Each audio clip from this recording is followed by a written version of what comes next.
Class 9th में आपने इससे पहले वाली वीडियो में पढ़ा था विभज्योतक ऊतक के बारे में। आज आप पढ़ेंगे स्थायी ऊतक क्या होते हैं, इनकी संरचना किन किन पौधों में पाए जाते हैं, इनकी संरचना एवं इनके कार्यों के बारे में पढ़ेंगे। स्थायी ऊतक, परमानेंट टिश्यू।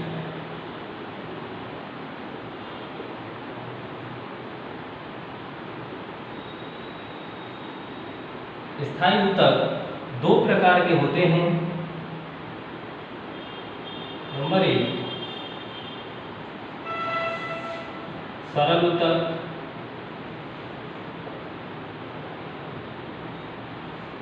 नंबर 2 जटिल ऊतक।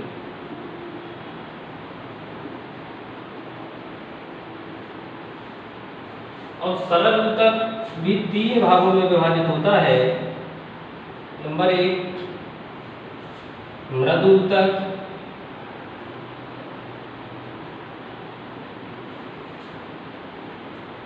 जिसे हम पैरेन्काइमा भी कहते हैं। नंबर 2 स्थूल कोण ऊतक,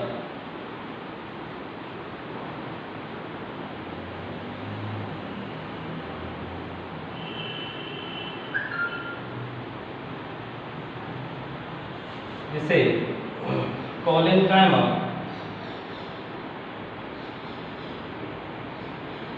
कहते हैं। नंबर 3 दृढ़ ऊतक,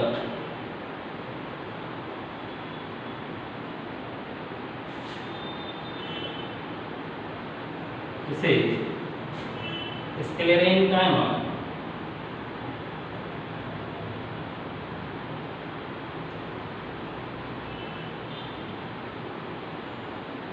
कहते हैं। सबसे पहली बात आती है स्थायी ऊतक। स्थायी ऊतक क्या होते हैं? जो विभज्योतक आपने ऊतक पढ़ा, उसकी जो कोशिकाएं होती हैं, विभज्योतक ऊतक की कोशिकाएं जो होती हैं, विभाजित होने के बाद जो ऊतक का निर्माण करते हैं, तो उनमें स्थायी ऊतकों का भी निर्माण होता है। और ये स्थायी ऊतक एक ऐसा समूह होता है, एक ऊतकों का एक ऐसा समूह होता है जो या तो उनमें जिनमें वृद्धि एवं विभाजन की क्रिया कुछ समय के लिए या हमेशा के लिए पौधों में रुक जाती है। इस प्रकार के ऊतक स्थायी ऊतक कहलाते हैं, परमानेंट टिश्यू कहलाते हैं। यानी ऐसे ऊतक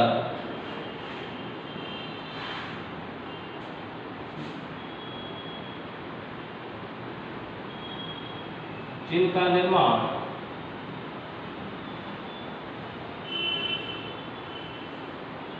विभज्योतक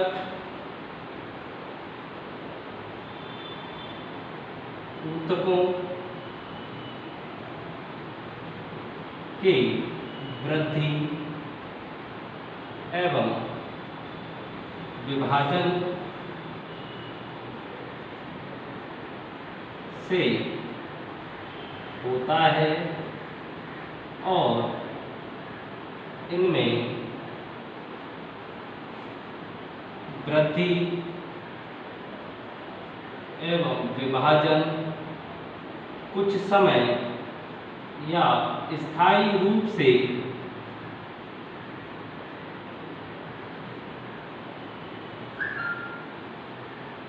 नहीं होता है। स्थायी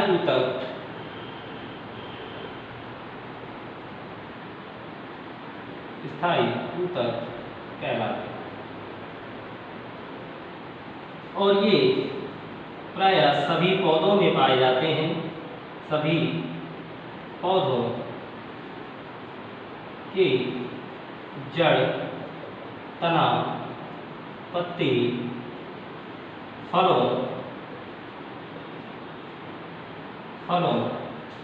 फलों के डंठल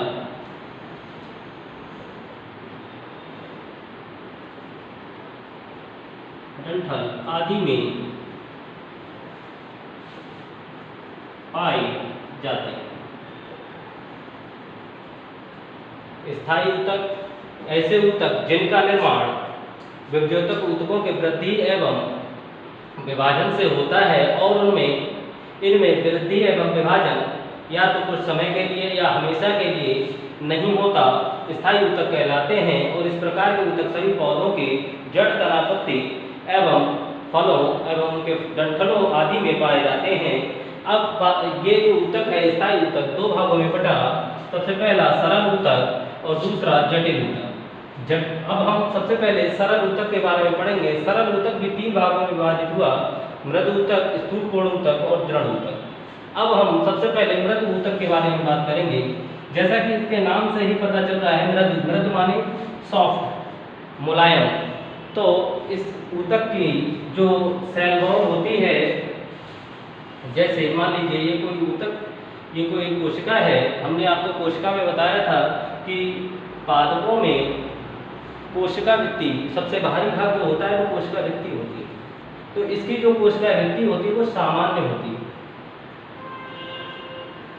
होती है और इसमें यह जो बनी होती है सेल्यूलोज की बनी होती है। सेल्यूलोज की बनी होती है। तो ये पौधों को यांत्रिक मजबूती प्रदान कराती हैं और इसके साथ ही इनका जो मुख्य कार्य होता है भोजन का संग्रहण करना। तो सबसे इनका जो मुख्य कार्य है, ये भोजन का संग्रहण करने में हेल्प करती हैं। तो हम इसके बारे में लिखेंगे, ऐसे ऊतक जिनकी कोशिका भित्ति सेल्यूलोज की बनी होती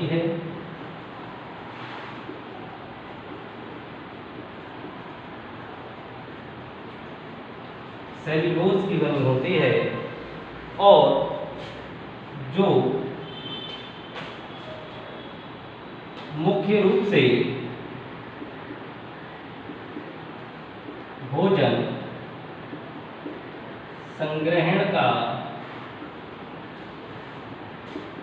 कार्य करते हैं। और इसके साथ ही जिन पैरेन्काइमा में, यानी जिन मृदु ऊतक में क्लोरोफिल पाया जाता है, हरित लवक पाया जाता है, उन्हें क्लोरेन्काइमा कहते हैं। जिनमें हरित लवक पाया जाता है उन्हें क्लोरेन्काइमा कहते हैं। और इनमें अंतराकोशिकीय स्थान, इनकी कोशिकाओं में अंतराकोशिकीय स्थान पाया जाता है। और अंतराकोशिकीय स्थान पाने के कारण या होने के कारण जो जलीय पौधे होते हैं उनमें वायु भर जाती है। उनको या उन ऊतकों को, या हम कह सकते हैं पैरेन्काइमा ऊतकों को एरेन्काइमा कहते हैं।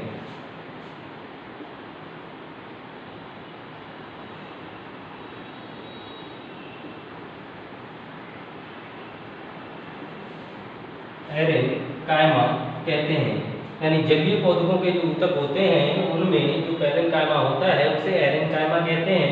और जिनमें हरित लवक होता है उन्हें क्लोरेन्काइमा कहते हैं। और ये जो क्लोरेन्काइमा होता है ये भोजन के निर्माण में, भोजन के निर्माण का कार्य भी करता है।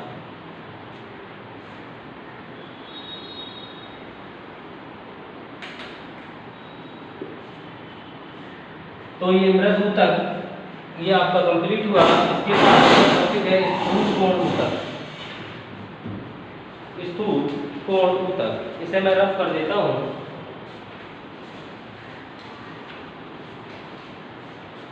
या कोलेनकाइमा।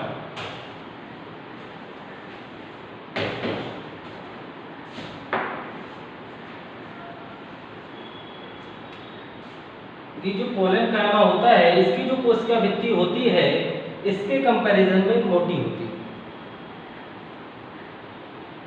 कोलेनकाइमा की कोशिका भित्ति जो मैंने अभी आपको बताया, जो सबसे बाहरी भाग है, वो इसके कंपैरिजन में मोटी होती है और ये प्रायः द्विबीजपत्री,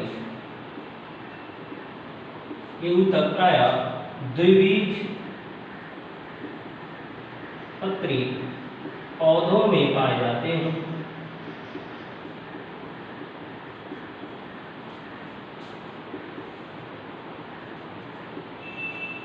अब जब इनकी कोशिका भित्ति मोटी होती है तो ये पौधे इसके कंपैरिजन में पौधों को अधिक यांत्रिक मजबूती प्रदान कराते हैं। और जो पौधे में लचीलापन होता है, जो टहनियों में लचीलापन होता है, वह कोलेनकाइमा के कारण होता है। तो इसका सबसे जो मुख्य कार्य है स्थूल कोण ऊतक का, ये पौधों में लचीलापन, फ्लेक्सिबिलिटी लाने का कार्य करते हैं। और इसके बाद जो अगला टॉपिक है वो दृढ़ ऊतक है, स्क्लेरेनकाइमा। इसकी जो कोशिका भित्ति होती है उसमें लिग्निन नाम का एक पदार्थ होता है। लिग्निन नाम का पदार्थ होता है जो जलरोधी होता है, यानी वाटरप्रूफ होता है। और इसकी कोशिका भित्ति सबसे अधिक मोटी होती है, जैसे इसके नाम से ही पता चल रहा है, दृढ़ ऊतक। यानी ये जो इसकी कोशिका भित्ति होती है सबसे ज़्यादा कठोर होती है और ये पौधों में सबसे ज़्यादा मजबूती प्रदान कराते हैं। जैसे नारियल के जो छिलके के रेशे होते हैं वो उनमें दृढ़ ऊतक होता है। और जितने भी पौधों में जितने भी फल जो होते हैं, जो उनका बाहरी भाग होता है, उन सभी में दृढ़ ऊतक होता है।